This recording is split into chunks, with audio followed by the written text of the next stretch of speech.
ঢাকা শহরে এক খণ্ড জমি কিনতে যাবেন কয়েক কোটি টাকা লাগে। এই কয়েক কোটি টাকা তো আমার কাছে নাই, আপনার কাছে নাই। সেক্ষেত্রে আমি কি আমার স্বপ্নের বাড়িটা কি করতে পারবো না? এই যে যে সমস্যা, যে একটা জায়গার দাম অনেক বেশি বেড়ে গেছে, অন্যদিকে ঢাকা শহরে জমির পরিমাণ লিমিটেড। এই যে অল্প জায়গা, অন্যদিকে দামের পরিমাণটা অনেক বেশি, যার কারণে আমরা কিন্তু একটা জায়গাতে নিজেদের একটা স্থাপনা বা বাড়ি করব সেটা করতে পারতেছি না। এই কারণে একটা জিনিস খুব বেশি পপুলার হয়ে গেছে, সেটা কি ল্যান্ড শেয়ার বা জমির শেয়ার কিনে আমরা নিজেরা নিজেদের বাড়ি করব। এই জিনিসটা ঢাকা শহরে কিন্তু খুব পপুলার হয়েছে।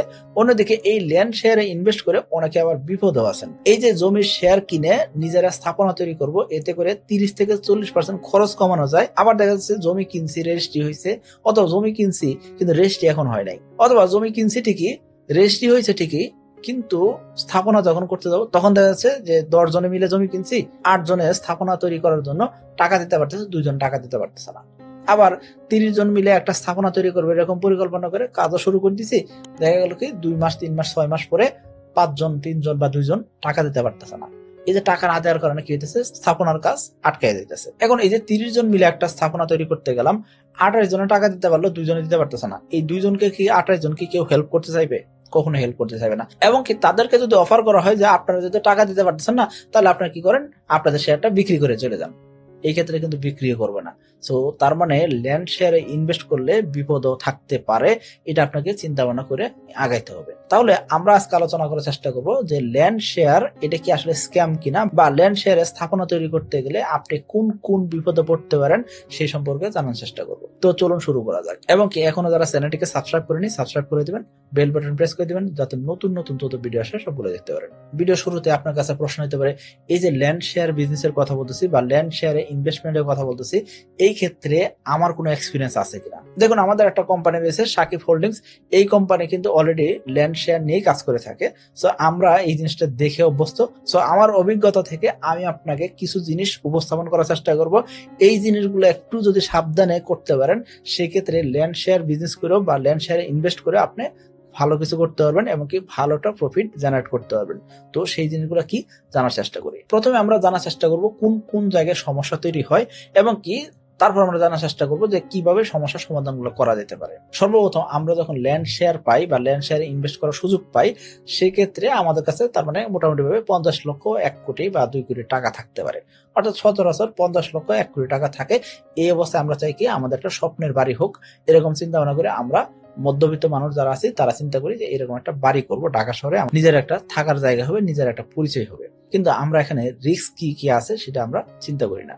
রিস্ক ফ্যাক্টর গুলো না চিন্তা করে আসার কারণে দেখা যাচ্ছে কি ল্যান্ড শেয়ারে ইনভেস্ট করে আপনি বিপদে থাকতে পারেন। এক নম্বর যে রিস্কে আপনি পড়তে পারেন সেটা কি, কোন একটা কোম্পানিকে টাকা দিচ্ছেন, সেই কোম্পানি নিজেই উধাও হয়ে গেছে, সেই কোম্পানি আপনার টাকা ফেরত দিচ্ছে না, বা সেই কোম্পানি টাকা মেরে খেয়ে চলে গেছে, এরকম একটা জিনিস হয়। অথবা দেখা যাচ্ছে যে জায়গা থেকে আপনি জমি কিনতে যাচ্ছেন, এই জমির কাগজপত্র আপনি বুঝেন না।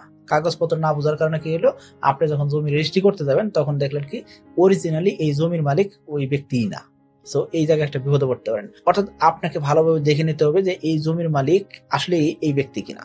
তো তা না হলে কিন্তু আপনি বিপদে পড়তে পারেন। এর পাশাপাশি বিভিন্ন কোম্পানি থেকে যখন আপনি জমি কিনতে যাবেন, তখন তারা আপনাকে রেজিস্ট্রি করে দিবে না, রেজিস্ট্রি করতে সময় নিতে পারে, নানাবিধ সমস্যা আপনি পড়তে পারেন। এমন হইতে পারে আপনি যখন একটা কোম্পানি থেকে শেয়ার কিনলেন, শেয়ার কেনার পরে আপনি দেখলেন কি কাজও শুরু করে দিল, কিন্তু আলটিমেটলি 2 বছর 3 বছর পার হয়ে যাচ্ছে, এখনো কোম্পানি আপনার প্রজেক্ট হ্যান্ড ওভার করতেছে না। কিন্তু আপনি প্রতিনিয়ত ইএমআই সিস্টেমে টাকা দিয়ে যাচ্ছেন, অথবা মাসে মাসে কিছু করে টাকা দিয়ে যাচ্ছেন, অথবা আপনি জমি কেনার সময় এট এ টাইম টাকা দিয়েছিলেন, আলটিমেটলি আপনাকে এখনো জমি বুঝাই দেওয়া হয়নি। এটা একটা বড় সমস্যা। এখন কোম্পানি ব্যতীত আমরা যখন নিজেরা কয়েকজন 5 জন বন্ধু মিলে, 10 জন ভাই ব্রাদার মিলে এরকম যখন একটা কমিউনিটি তৈরি করে আমরা যখন নিজেরা জমি কিনা বাড়ি করতে যাই, তখন আমরা মোটামুটি কাগজপত্র বুঝে নিলাম, সব ঠিকঠাক ওকে। কিন্তু কাজ শুরু করতে গেলাম, তখন দেখা গেল কি 10 জনের ভিতরে 2 জনের টাকা নাই। অর্থাৎ কাজ করব এই সময় 2 জনের টাকা নাই। বাদ বাকি 8 জন কখনোই ওই 2 জনের টাকাতে দিবে না যে হ্যাঁ ঠিক আছে তোমাদের 2 মাস সুযোগ দেওয়া হলো, 2 মাস পরে তোমরা আমাদের টাকা ফেরত দিও। এই কাজটা কেউ করতে পারবে না। কারণ কি যখন ল্যান্ড শেয়ারে জমি কিনতে আসছেন, এই ক্ষেত্রে এমনি আমাদের নিজেদেরই কষ্ট হয়ে যাচ্ছে যে আমাদের টাকাটা খুব কষ্টের টাকা, এই টাকাটা কোনো একটা জায়গায় থেকে আমাদের বাসায় নিয়ে এসে আমাদের ইনভেস্ট করতে হচ্ছে। এই ক্ষেত্রে আরো 2 জনের খরচ টানা সম্ভব হয় না। এবং কি অনেক সময় দেখা যায় যেসব শেয়ার হোল্ডাররা জমি কিনছেন, এদের ভিতরে 2-1 জন চিন্তা করছেন কি আমি তো কোনো বিপদে পড়বই না, আমার পরিবার বা আমার কারো কখনো বিপদ আসবেই না, অর্থাৎ আমি অসুস্থ হব না, হসপিটালে বিলও নাই, কোনো খরচ নাই, আমি জাস্ট খালি প্রতি মাসে এই পরিমাণ ইনকাম করতেছি, এখান থেকে এই পরিমাণ টাকা আমি দিয়ে যাবো। এই যে আপনি যদি বিজনেস করেন সেই ক্ষেত্রে আপস এন্ড ডাউন থাকতে পারে। আবার আপনি যদি চাকরি করেন সেক্ষেত্রে যে কোনো সময় কোম্পানি আপনাকে ফায়ার করে দিল যে আপনার কালকে থেকে আর আসা লাগবে না, আপনি তো চাকরি থেকে ডিসমিস হয়ে গেলেন, নতুন করে একটা চাকরি খুঁজবেন, এই সময় তো আপনার নিজেরই কষ্ট হয়ে যেতে পারে। সো এই জন্য বলবো যে আপনি বিপদে পড়বেন না, এই চিন্তা ভাবনা করে যদি আপনি ইনভেস্ট করতে আসেন এই ল্যান্ড শেয়ারে, সেক্ষেত্রে কিন্তু বড় একটা ঝুঁকিতে পড়তে পারেন। ধরুন 5 কাঠা জমি কিনলাম 10 জন মিলে, এই 10 জনের ভিতরে প্রত্যেক ব্যক্তি 50 লক্ষ করে টাকা দিয়ে আমরা জমিটাকে কিনলাম, অর্থাৎ জমির দাম 5 কোটি টাকা, 5 কাঠা জায়গা, শেয়ার হোল্ডার কয়জন? 10 জন। এখন যখনই শেয়ার হোল্ডারের পরিমাণটা বেড়ে যাবে, অর্থাৎ 10 জনের জায়গায় যখন 20 জন হয়ে যাবে, তখন কি হলো, জমির মূল্য কমে আসলো, অর্থাৎ 25 লাখ করে এক একজন ইনভেস্ট করলাম, 20 জন শেয়ার হোল্ডার, আমরা কি করলাম, 5 কাঠা জায়গার উপর বাড়ি করব। এই ক্ষেত্রে সবচেয়ে বড় যে সমস্যা তৈরি হয়, এই যে অনেক মানুষ বেড়ে গেল, যত বেশি মানুষ তৈরি হবে তত বেশি সমস্যা তৈরি হবে। এখন এই সমস্যা যখন তৈরি হবে, সমস্যাগুলো কি কি হতে পারে? 1 নম্বর হলো তাদের কাছে টাকা নাই, 2 নম্বর কি হইতে পারে, আবেগের বসে ইনভেস্ট করে ফেলছেন, অথবা আরেকজন চিন্তা করছেন কি বাড়ির কাজ শুরু হইতে হইতে 2 বছর পরে শুরু হবে, আলটিমেটলি এখন তো টাকা দরকার নাই, সে হয়তো বা কোনো একটা জায়গায় টাকা ইনভেস্ট করে ফেলছেন বা কোনো কারণে টাকা খরচ করে ফেলছেন। এই যে সমস্যাটা তৈরি হলো, এই সমস্যার কারণে দেখা যাচ্ছে 2 বছর 5 বছর চলে যায়, বাড়ির কাজ আর শেষ করা হয় না। এই যে 20 জন শেয়ার হোল্ডার, 20 জন শেয়ার হোল্ডার ভিতরে 2 জন বা 3 জন যদি টাকা দিতে না পারে, তখন দেখা যাচ্ছে তাদেরকে যদি বলা হয় ঠিক আছে আপনি তাহলে আমাদের কাছে জমির শেয়ারটা বিক্রি করে চলে যান, আমরা আপনাকে টাকা দিয়ে দিচ্ছি, এই ক্ষেত্রে উনি রাজি হবেন না, এবং কি এই সময় কেস মামলা পর্যন্ত হয়ে যায়। তারপর দেখা যায় এই স্থাপনার কাজ অর্ধেক করে রাখছেন, আর কমপ্লিট হচ্ছে না। এখন কোনো কারণে কেস মামলা বা যে কোনো সমস্যার সমাধান করলেন, সমস্যার সমাধান হওয়ার পরে কি হয়, সমস্যার সমাধান হওয়ার পরে 6 মাস 1 বছর পার গেছে, কিন্তু জিনিসপত্রের দাম তো বেড়ে গেছে। এখন আগে যখন স্থাপনা শুরু করতে চাইছিলেন, ওই সময় প্রত্যেকের বাজেট ছিল ধরেন 30 লাখ টাকা, এখন 2 বছর পার হয়ে গেছে, প্রত্যেকটা জিনিসের দাম বেড়ে গেছে। জিনিসের দাম যখন বেড়ে যায় তখন কি হবে, এখন আর 30 লাখ টাকায় হচ্ছে না, এখন প্রত্যেকের 35 লাখ করে টাকা লাগবে। তার মানে 20 জন শেয়ার হোল্ডার 5 লাখ করে যদি টাকা বেশি খরচ করেন, সেই ক্ষেত্রে 2 বছর বসেছিলেন। অন্যদিকে এই দেরি হওয়ার কারণে প্রত্যেক শেয়ার হোল্ডারকে 5 লক্ষ করে বেশি দিতে হইতেছে। তার মানে 20 জন শেয়ার হোল্ডার মিলে 1 কোটি টাকা বেশি খরচ করলেন একটা স্থাপনা তৈরি করতে গিয়ে। এই জন্য বলবো এইসব সমস্যা আপনাকে দেখতে হবে। যেই কমিউনিটির সাথে আপনি কাজ করতে যাইতেছেন, যাদেরকে নিয়ে আপনি স্থাপনা তৈরি করতে যাইতেছেন, শেয়ারটা কিনতে যাইছেন, তারা জেনুইনলি আসলে ওইরকম সক্ষম কিনা, তাদের কাছে ওইরকম ফাইন্যান্সিয়াল সাপোর্ট আছে কিনা, সেটা না জেনে বুঝে নামাটাই হলো সবচেয়ে বড় বোকামি। এখন আসলে সর্বশেষ একটা বড় সমস্যা, সেটা কি, আপনি কোনো একটা ব্র্যান্ডেড কোম্পানির ফ্ল্যাট না কিনে আপনারা নিজেরা শেয়ারে জমি কিনে বাড়ি বানাইলেন।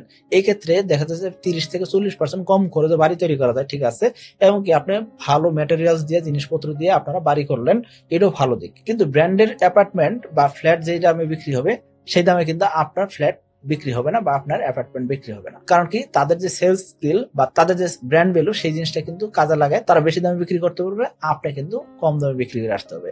এই জন্য বলবো গুড কমিউনিটি হওয়া জরুরি।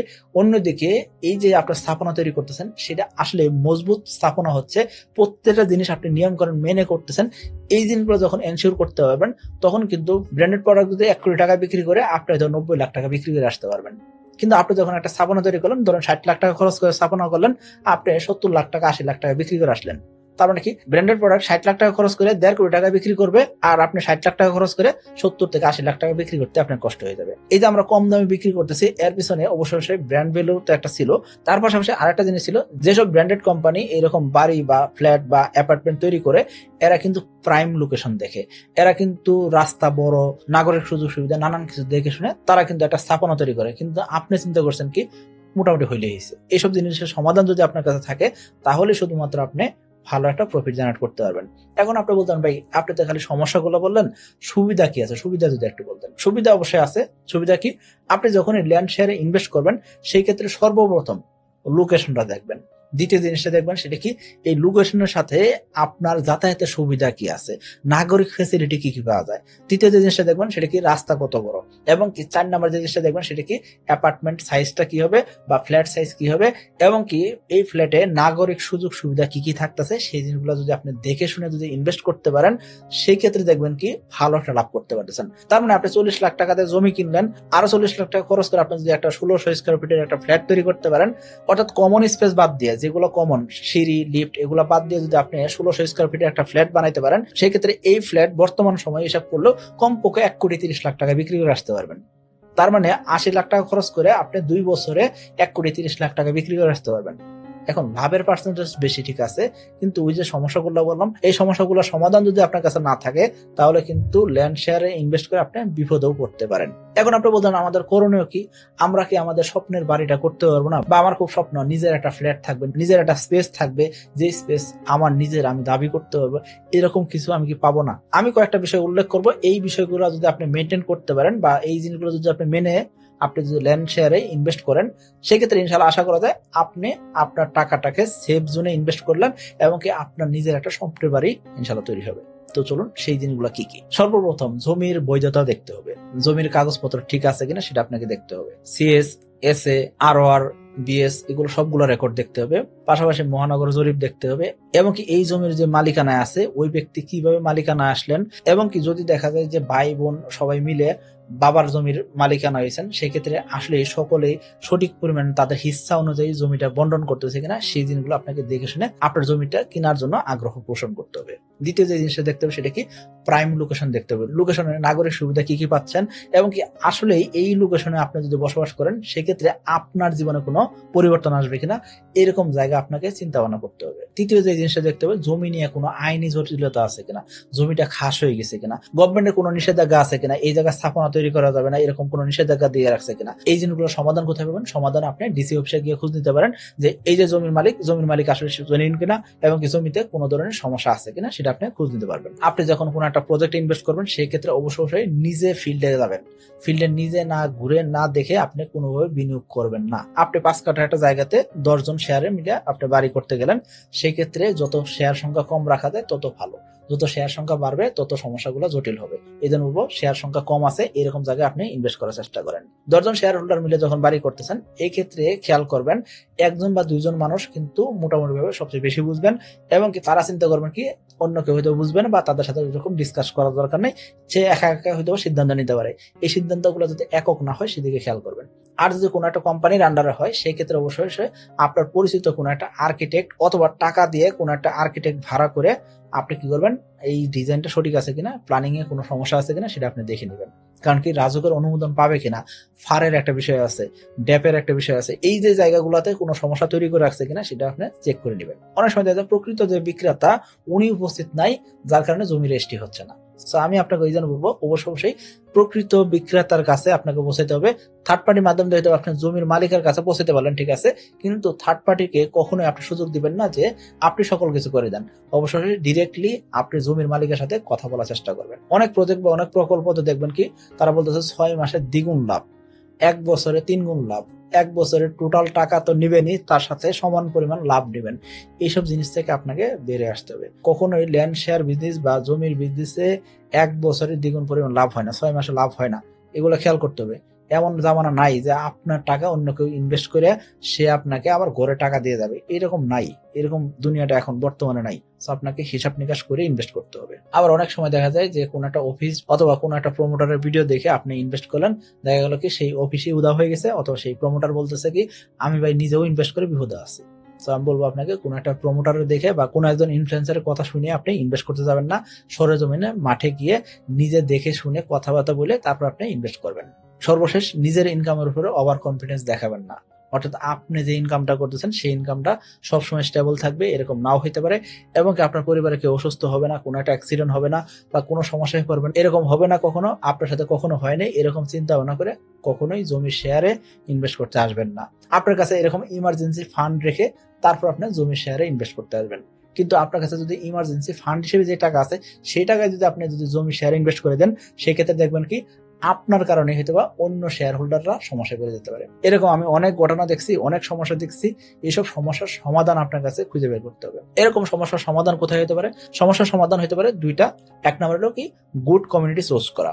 এখানে আপনার আত্মীয় স্বজন বা যাদের সাথে আপনি উঠা বসা করেন, যারা আপনার পরিচিত, এরকম মানুষের যাদের ফাইন্যান্সিয়াল অবস্থা আপনি জানেন, এইসব মানুষ যদি আপনার কমিউনিটিতে থাকে সেই ক্ষেত্রে আপনি ইনভেস্ট করতে পারেন। দ্বিতীয় যে জিনিসটা করতে পারেন সেটা কি ভালো একটা কোম্পানি, রেপুটেড কোম্পানির আন্ডারে আপনি বিনিয়োগ করতে পারেন। এক্ষেত্রে আপনি চাইলে আমাদের সাকিব হোল্ডিংস এর সহায়তা নিতে পারেন।